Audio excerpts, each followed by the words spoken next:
Hey everyone, and welcome to Almost Cancelled. I am Peter, that is Connor, and we are going to talk about The Handmaid's Tale, Season 3, Episode 2.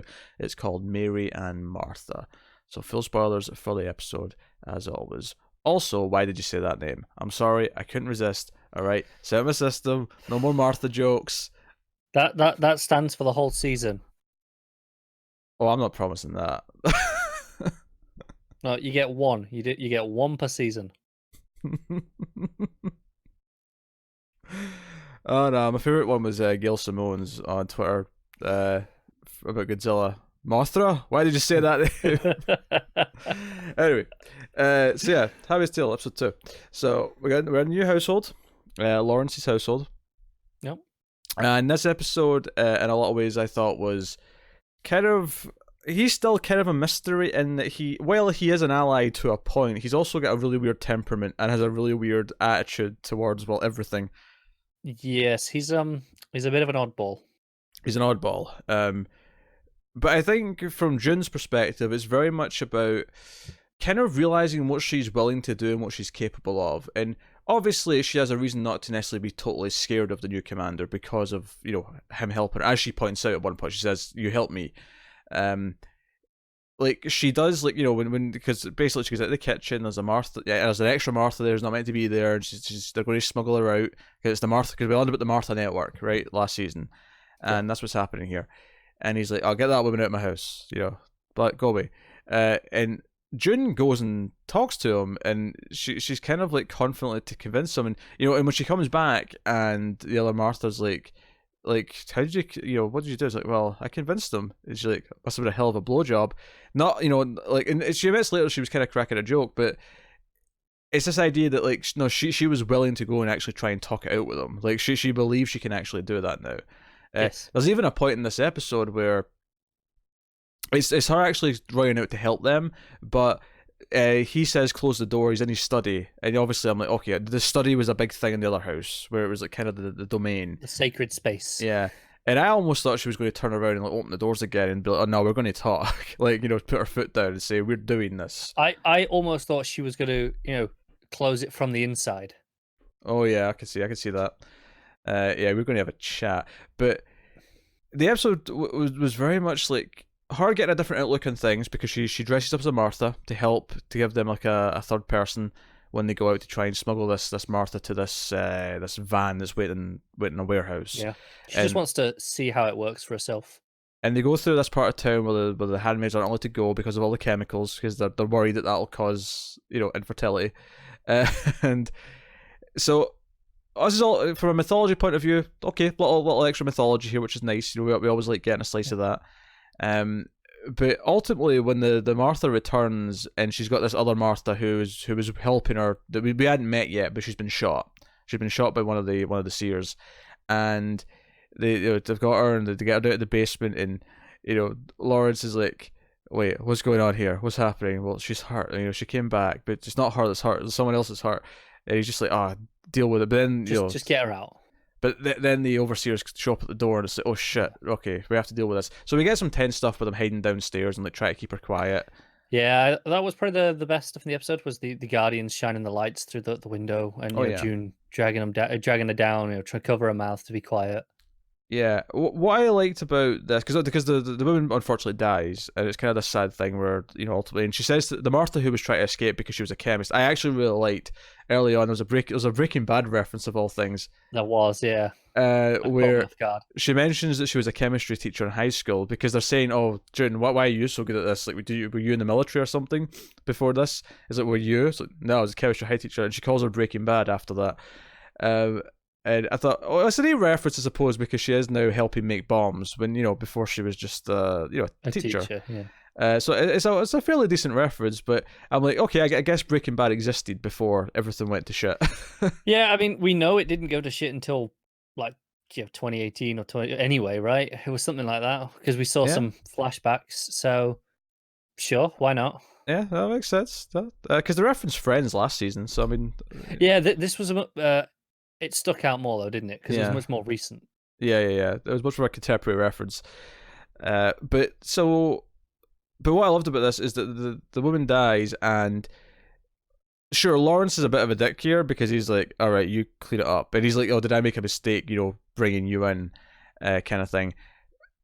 So June has to like take the body outside, but not only that, she has to give this speech to the Martha, who's like now scared to go. He's like, no, you have to go. Don't let that death be for nothing. June's kind of hardening up here, where she's kind of, we talked end of last season about is she becoming part of the resistance, and she definitely is. But I think what the story is right now in this episode, certainly, it's showing her getting to the point where she's going to make tough decisions, where she's taking charge. She's going to think more like someone who is in a war rather than someone who's just a victim, and yeah, I think that's interesting. It's like, no, she's making tough choices, and she's been driven to this point where now she's like, no, let's think about this. Let's form a plan. Let's do the right thing. Yes, there's going to be casualties. We're going to deal with it, but we have to be able to get over it. I think a little concerned about how fast she was getting to being the decision maker, because it started with this episode just her trying to ingratiate into the group, right? Like, hey, I want to be part of this. Let me see how it works. And by the end, she's the one kind of taking charge and shouting the orders. Felt a little bit quick to me. I can see that. I think for me, the way I'm seeing this is not so much that she gets really good at it in the space of an episode. It's that she's already at that point to be acting like that already because of everything else she's went through. She just has no reason to take charge up until the end of the episode when they start breaking down, when they start getting scared. Fair enough. Yeah. She's been driven to this point because again that's where that Breaking Bad joke comes from, is to say, oh, were you in the military before? Because she's already kind of starting to show signs that she's taking command, and they're like questioning it. Why do you think you can like? And I think it's because she's been through so much shit. She's fought through it. It's made her stronger. She shouldn't have had to have gone through it, obviously, but it has made her stronger. Yeah, no arguing with that. So no, and she has to like dig the grave, and she's at a place with the Martha in this house where she's already kind of bonded. Obviously, there's a lot of mystery with the commander's wife. Yeah, it feels like maybe she has no idea at first as to what's going on, but then there's the bloody handprint on the wall, and June's trying to clean it, and the wife comes out and she's like, "Go on, get down there," and she knows what's going on down there. She knows who's down. It's like go down and help out, and gets the Martha to clean while she makes the tea. Yeah, she knows better than she was letting on early Definitely, on for sure. Which is cool. And so yeah, fascinating relationship, and it's definitely very different from the other household, where it feels like even though they're going through the pretenses of like the relationship, like June definitely feels like she can speak up and do things she couldn't before. I suspect the wife might be the real power of the house, so to speak, in that the one making the decision on saving people and actually being more involved in the resistance. Lawrence, he's conflicting. There's I said he helped June obviously, and he's willing to go along with these things, but he doesn't seem to want to just get involved with helping everyone and anyone, even when they're in his house. Yeah, I think part of it is he wants to play it smart. I think like everything that's happening is like, this is all easily caught. Like everything I did with Emily, like I planned that out. I prepared. This was a bit sloppy. Yeah. I was kind of getting those vibes from it. Let's not bury the headline here. Aunt Lydia is alive. Yes. Yeah. So she's all injured. She's got a walking stick. She's got a cane. She's pissed. She electrocutes June. She's trying to help her. She electrocutes her. And and she like, and obviously she does sort of like bring up, we're going to the Mackenzies, and that's why you should be on the wall. But like, she has been shown to care about the handmaids before, so her like lashing out like this did feel like, no, like the experience with Emily and getting stabbed and going over the stairs has definitely altered her temperament. It's definitely left an impact on her. So yes, because an even harsher Aunt Lydia is exactly what we needed. Yes. So we'll be having her, but yeah, she comes around and she's like concerned about the wife. She's concerned about what's going on, and she's asking, is because she's not Offred anymore. She's off Joseph. Yeah. Interesting. It's the first name this time. It was before. Was it? Fred Waterford.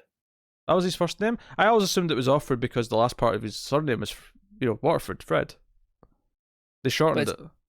But it's not short for it's Waterford, right? So Ford. Is it? I wasn't really paying attention.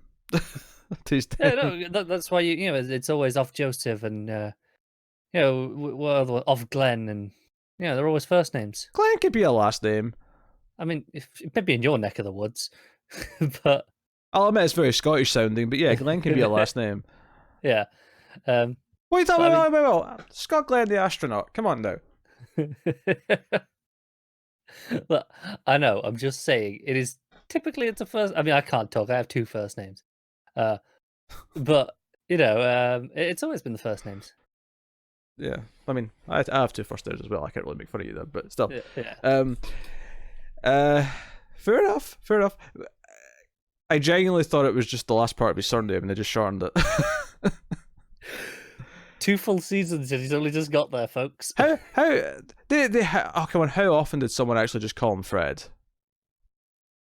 No one, because he had the respect of being Commander Waterford. Exactly. So I never heard his first Do you not name. think it's pretty disrespectful to just, hey, this is your property? It's not off Waterford, it's off Fred. We'll just tell you end of your name. You may have chose that. You may have been like, no, let's shorten it. Let's make it sound better. Of Waterford's quite a mouthful. It is. That's why they use the first names for all of them. Typically, first names are more manageable. I said typically. Yeah, I'm just thinking if I could think of a really awkward first name, it doesn't work. Oh, I'm sure they're out there, but typically. Yes. So no, but Lydia's around and up to trouble. So yeah, there's more of the handmaids like talking, sneaking around. We see them in the supermarket. We see kind of. I actually laughed at. It was a really funny moment in this episode. She's got a new walking buddy. Does June, and she's very. I don't know if pro the Gilead's the indoctrinated. Right, yeah, she's indoctrinated, and she's saying about how blah blah they should be on the wall. Oh no, that one who ran away. They should cut her eyes out if they catch her. And June is just like, oh, did you hear about that other handmaid that died? I think we're talking about the Martha that died, right? No. It's a handmaid because she says it was walking buddies. Oh, you're right. Yeah. Like, yeah. Did you hear how that handmaid died? Oh yeah, our walking buddy just went mad and pushed her in front of a bus. And then as soon as she says that, a bus just speeds by in front of them, and then June just walks away. Walks away all cheery. Yeah. And it's just, she looks terrified. I just laugh. And again, this is back to like June's not like pulling punches. Like she's willing to stick up for herself as much as she possibly can, and like it's a very different demeanor from her. And I think she's always been a lot more open, on the walks, around other handmaids. She's always had that, not to this extent, admittedly, but there's always been a bit more openness compared to being in the household. Yeah, well, I think when she was open with other handmaids, it was this gradual thing where she realised she could trust them to some extent. Whereas this is someone who she can't trust. She's just like throwing down a gauntlet and saying, taunting them. Yeah, shut the F up, or I'm going to kill you. It was basically. Or maybe it'll be you in front of this bus. And it's kind of like last episode when she threatened Lawrence when she's like, "Hey, you'd be on the wall if they found out that you helped Emily." Yeah, like. She's willing to play a little bit dirty, and I think that ties into her becoming more of a warrior, becoming more of a commander. Yeah. We'll get some guerrilla warfare tactics going on soon, I'm sure. And she seems to be willing to go along with making bombs as well. When that comes up, it's like, okay, it's not pleasant, but this is the world we're in. Yeah. So, yeah, very, very interesting. The show is very good with its character progression. Cause it's funny because I didn't read them. I saw some early some impressions from the reviews of the screeners that went out for like publications, and they got the first 6 episodes, and they were fairly lukewarm and fairly kind of like spinning its wheels. It's not really doing anything different, and well, it may not be the strongest start it's had to a season yet. I don't know if I necessarily feel that negative. I don't yet, but I mean, we've only seen 2. If they've seen 6, that's true. Yeah, I mean, maybe by 6 we'll be like, okay, it's just this running on fumes. No, like I say, maybe we'll be think they're wrong, and I hope we do. But it's not impossible that by 6 we'll be thinking that. To be fair, though, I seem to recall the response to season 2 as a whole not being super strong either, and we were pretty positive on most of that. Yeah, we had some problems here or there. Wasn't perfect. It was definitely not. I don't think it was as good as season 1, but. I think the way I said it is it had higher highs, but season 1 was more consistent. Was the way I. That's probably accurate. Yeah. I think the direction and the acting in this is so good that like it tends to carry it through if there is like a weaker element. Even though I don't think there necessarily was in this episode. Oh, I think there was. Well, in this plot that we've talked about so in this far. plot. Yes. Right. Okay. I feel like I know where you're going. So okay, what plot are you talking about? We'll move on. Luke. That that was tedious. Mm, So obviously he's not comfortable with the baby that's not his, but is his wife's. yeah. But although And by the end he does start like nursing he's it. coming around, don't get me Yeah. wrong, but he's drinking really heavy. He's not getting involved. Doesn't want to be near the baby. Doesn't want to pick it up. He's avoiding, getting out of the house as much as he can. Mm. There's a really awkward scene at the dinner table where he's just pressing Emily with questions, and it just feels uncomfortable.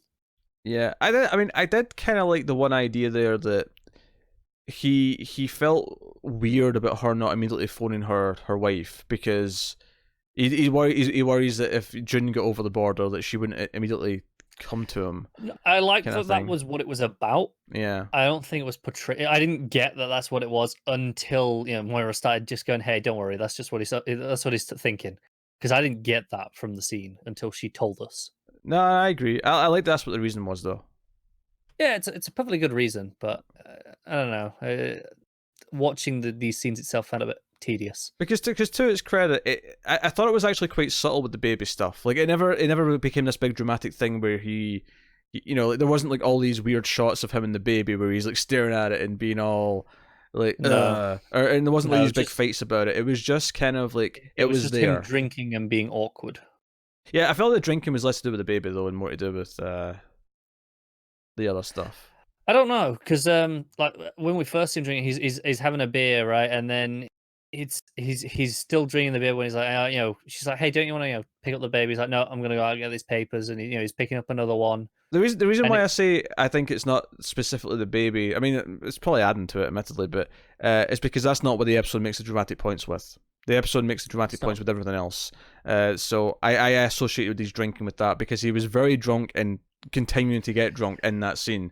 So it was, yes. to me, the episode very clearly linked that with the fears of insecurity in June and her not contacting him and how he sees that with Emily. I think it's probably both, realistically. Yeah. Because we actually end the episode with Emily's finally contacting her wife Claire Duval, who was in the hit television show Buffy the Vampire Slayer. Just for the record, season 1's out of mind, out of sight. Keep going. But yeah, so and it's this scene where she finally calls her, and she breaks down. She's just getting out of the opticians. She's getting her eye tests. Yeah. She's got glasses on as well. I noticed that she's immediately got glasses. And Claire Duval like stops her car like middle of the road, and everyone's yelling at her because they're you don't even get to hear the conversation. We hear the hellos and that's it, and then it's just kind of we get this shot in the middle of the road blocking everyone. It's this bird's eye view of the camera just kind of pulling up. It's a nice shot. It's a nice shot, and it's actually one of the I feel like it was a really sort of sweet moment to end on because I feel like this show typically. It often ends up in uplifting moments as well. Like it's kind of 50-50, but it'll usually be like a funny uplifting moment where like Juno in her head will say like "F yeah" or I'm going to something like it's that. usually not sweet. But this was very much a sweet kind of ending, and it was interesting. I liked the scene early on actually when she was at the doctor's and she was getting the results of everything. So you're good in this way, you're good in that way. Your cholesterol's a little bit high for your age, because of how they're feeding you in Gilead. Basically, is how it is. Lots of meat and butter. But I kind of like the idea that at the end where she's like, so this is it. It's like, well, yeah, that's pretty much it. You go and see this, for that, and here's all your referrals, psychiatrist. Clitoral reconstruction, which I'll be honest, I've never heard of this being a thing, but sure. No, I mean, she's in need of it. I mean, we know that for a fact. We know that, yeah. But what I liked about this though is that she's like, is that's it? And she's kind of like sitting there. It's a really sort of like downer moment, and I kind of like this idea, kind of contrasting with last week's, like clapping as she comes in, like. Yeah, it's so mundane. She's almost just in shock at how mundane and normal this is, and how it's like gotta keep on going now. Yeah, it's like it's not this big dramatic thing for her anymore. It's just that's it. Yeah. Yeah. It's the idea that it's done. She's out, but what now? She's still got to just keep on going like normal. So now, how do you return to normalcy? Yeah, I like that side of it. I thought it Yeah, I like the Emily stuff. it gave it this human touch, on top of the dramatic side of it, where it just kind of felt really human. That she just was like, oh, okay, so Yeah. so now I do what? Mm. um, so no. So I mean, I assume we're going to keep seeing her because I mean, this could be the ending of her story. This could be the fitting conclusion, and we would never It have to could see her be, again. yeah. I'll be surprised if it's the end, but I mean, it's hard to say. The show is shaking itself up. That could be the end now. Yeah, yeah. Um, No Waterfords this episode either. Part of me just because I think we need to see her meet her child again, like Yeah. how much bigger the kid is and so on.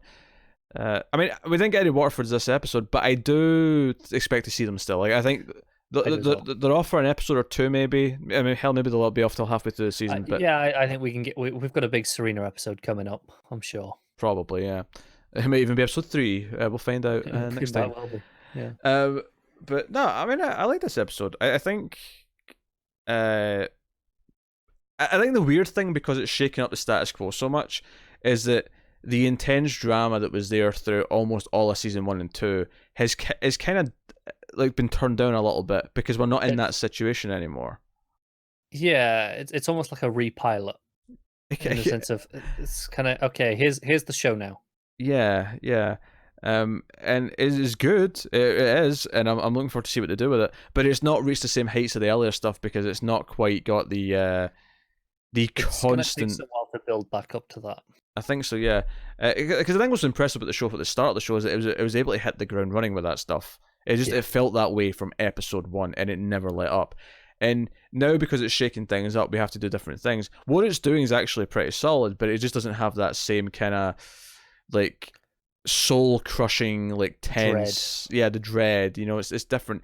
But if they build this up in the right way, the idea of June becoming something of a hero essentially could have like a more uplifting kind of beat to it, and it could have tense because like you say, when they were hiding in the basement from the lights and stuff. Yeah, the like, direction there was fantastic. we're still getting some tense moments when she's walking to that new part of town, or not new, but like new to her. We see the bodies hanging there. We still have those moments. We still have those beats. But she definitely feels more empowered than before. Definitely. So, we'll see how it goes. So far, we're obviously enjoying the season. I mean, maybe we'll change after 6 episodes. Who knows? We'll find out in a few weeks' time. But right now, I'm hopeful. Yeah, right now I'm feeling pretty good. Even as a pair, it's still the weakest pair of any of the first 2 episodes. Yeah, but the standards are so high that it's where, okay, if this is the quality of the show from now on, it's a little disappointing in the sense that it is quantifiably lower, but it's still good enough, more than good enough. Yeah, I'd say good enough selling it a bit short. Like, no, it is. It's great still, even. It's just not a masterpiece.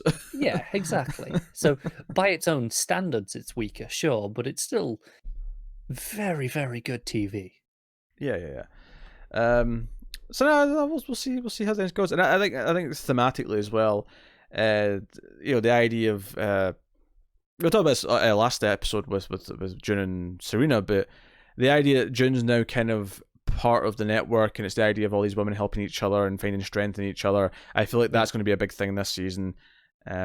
And forming this bond with trying to break down those hierarchies, because the Marthas are very isolated. They don't want to let her in. She's she's a handmaid. Let's not get involved with that. Obviously, the wives are on their own. We saw some crossing over with with June and Serena, but they have all these very separate groups. It's the Martha network, right?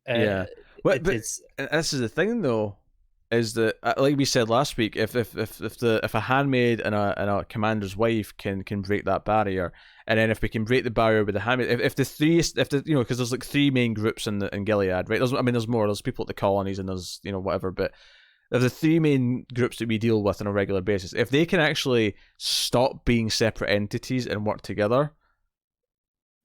Yeah, because especially as the men seem like a relatively unified force between the commanders, the guardians. It's all very very military chain of command, right? Whereas all the women are separated into these separate groups where they're doing what they can individually, sure, but they're never going to come close to what they could be, working together. Yeah. And I think that's where Serena comes back in. Maybe is that Serena's the higher up wife that they can use that'll help them. She's into the high society, yeah. Yeah. And obviously her power has limits. So we saw that very well last season. But It's absolutely more power than what any Martha has, or what June has. yeah. Oh yeah, absolutely. So there you go. That is episode 2 of Handmaid's Tale. We'll have 3 in a day or two's time, so look forward to that. Let us know what you thought of this one in the comments below. Like and subscribe, all that stuff. If you want to support the show and the channel and everything else we do here, head over to patreon.com/MailFuzzTV. We can support us for as little as $1 per month, and you can get early stuff, you can get some bonuses, some extras, and keep all the reviews coming. That's important. It's also worth mentioning that our reviews of Handmaid's Tale right now are brought to you specifically by one of our patrons, Cindy Palacios. So thanks to her. And you can go to Patreon yourself, and at the $10 tier, one of the things you get to do is sponsor one TV review series. So you could do that. You do that. So go have a look. But that is us. So thank you once again for watching or listening. We always appreciate it. Keep watching TV, guys. Have you got any vanilla?